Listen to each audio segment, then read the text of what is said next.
अस्सलाम वालेकुम दोस्तों, मैं हूं अब्दुल कादिर। दोस्तों, आज जिस टॉपिक पर हम बात करने वाले हैं वो है ताजिया और मुहर्रम। तो दोस्तों, सबसे पहले हम बात करेंगे मुहर्रम के बारे में। तो दोस्तों, कई जो हमारी मुस्लिम भाई बहन हैं वो आज जो टेक्नोलॉजी का ज़माना है तो उसकी वजह से वो जान चुके हैं कि जो मुहर्रम है वो इस्लामिक एक महीने का नाम है, ना कि एक त्यौहार का नाम है, या ना कि एक जो हम इमाम हुसैन की जो याद मनाते हैं उसका नाम है।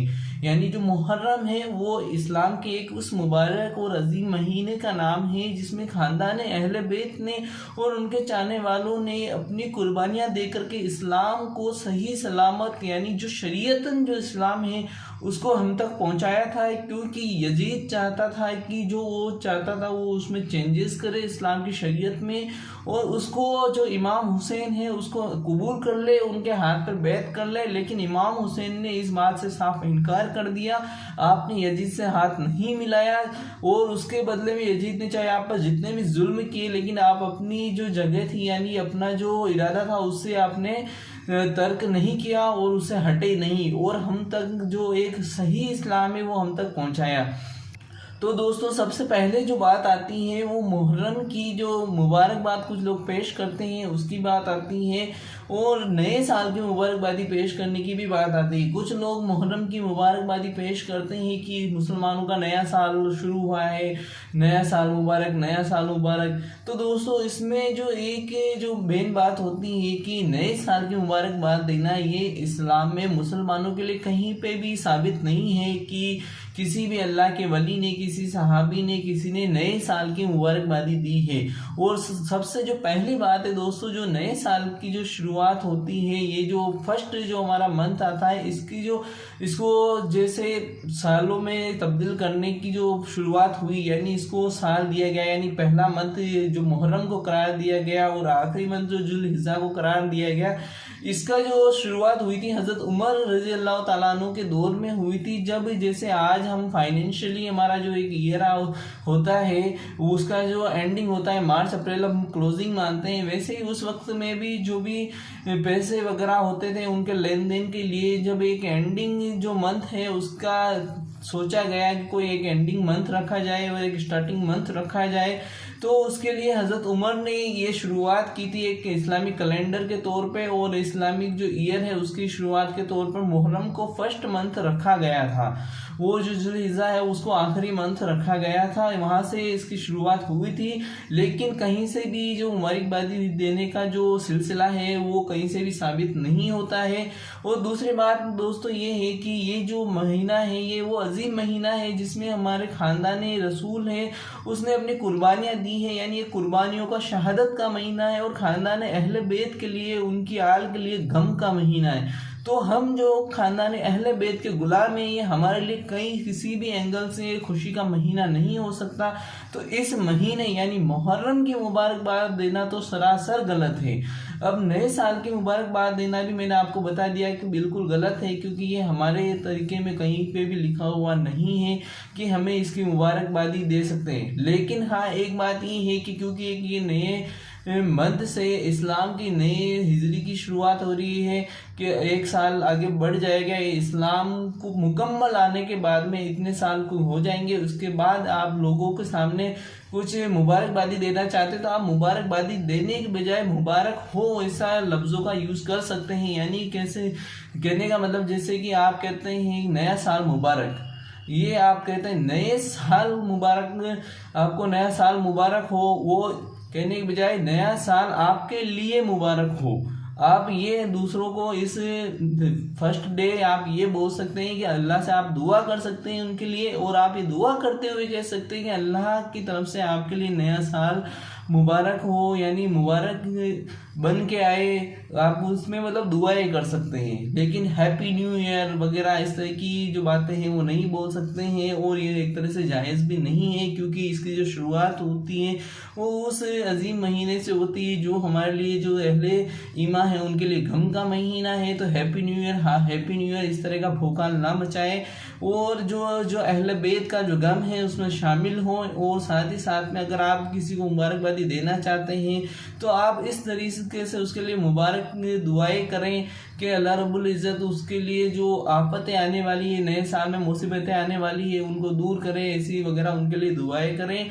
और इमाम हुसैन का, ख़ानदान अहले बैत का खूब जिक्र संस्कार करें। अब दोस्तों बात अगली ये आती है, जो दूसरी बात मैंने आपको कही थी ताजिया के बारे में।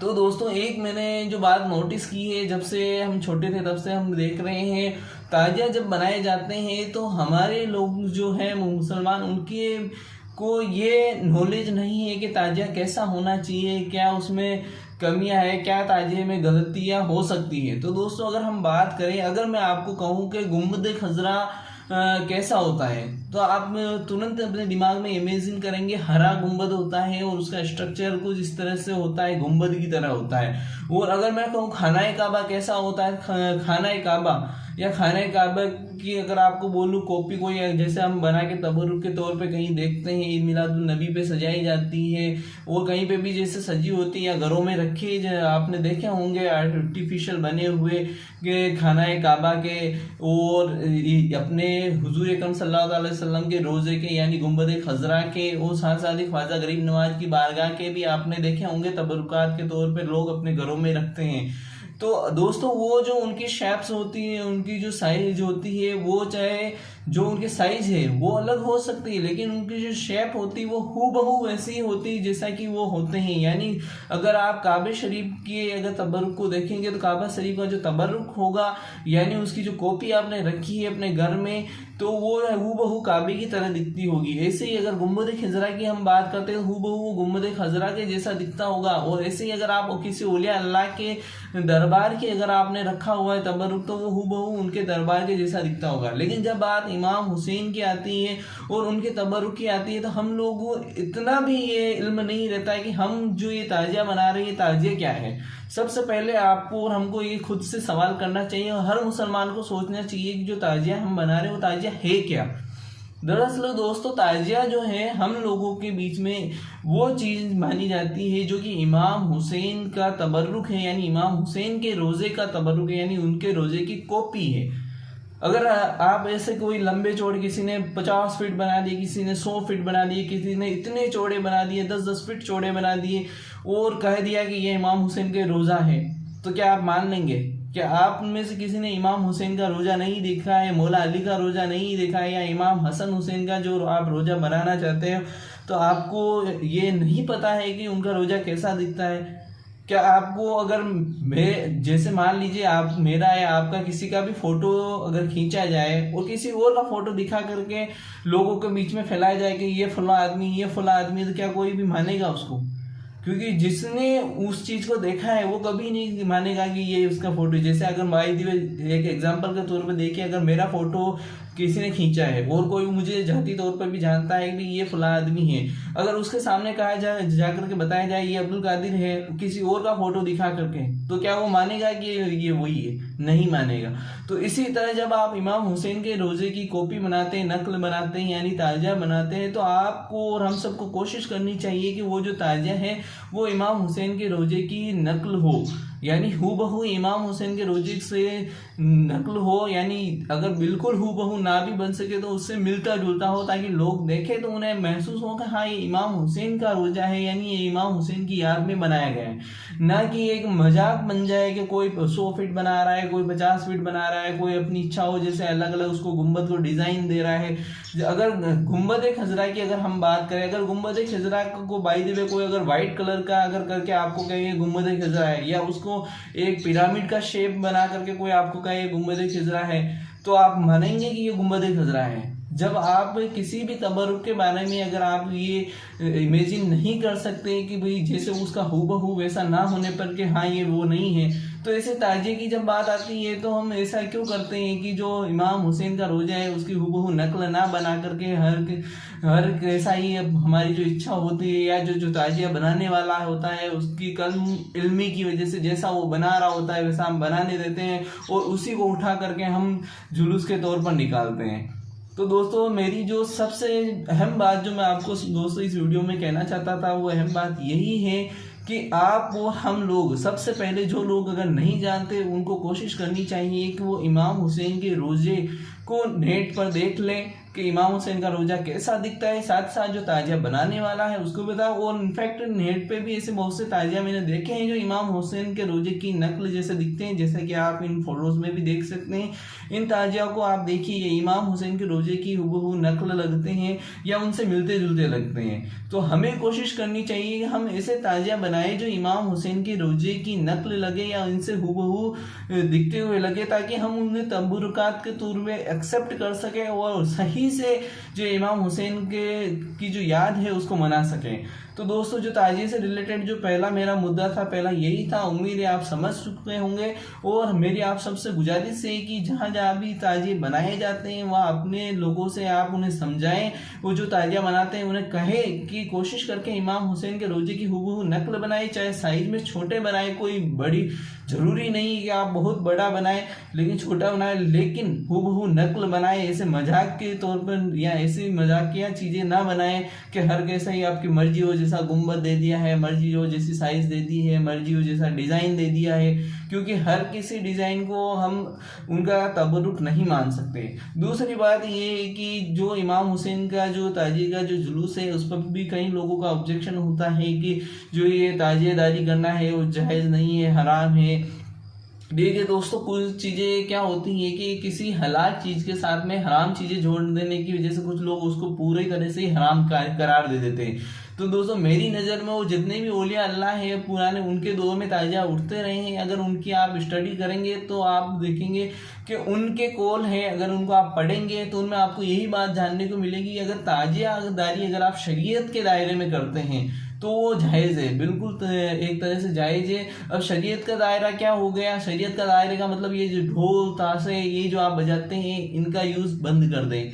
दूसरी बात, आपको अगर निकालना है बैंड बाजों का यूज़ ही करना, बैंड पे आप खुद नात कलाम पाक पढ़ के इमाम हसन हुसैन और जो ख़ानदान अहले बैत थे उनके बारे में कलाम पढ़ते हुए, जो इमाम हुसैन है उनके बारे में सलाम पढ़ते हुए, उनका जिक्र करते हुए आप जुलूस निकालिए, एक बेहतरीन जुलूस निकालिए। ये जो हुड़दंग बाजियाँ होती है ये बंद करिए। लोग गुटखे खा रहे हैं, थूक रहे हैं, सिगरेटें पी रहे हैं जैसे कोई बारात में चल रहे हो या कोई बिंदोली के अंदर चल रहे हो।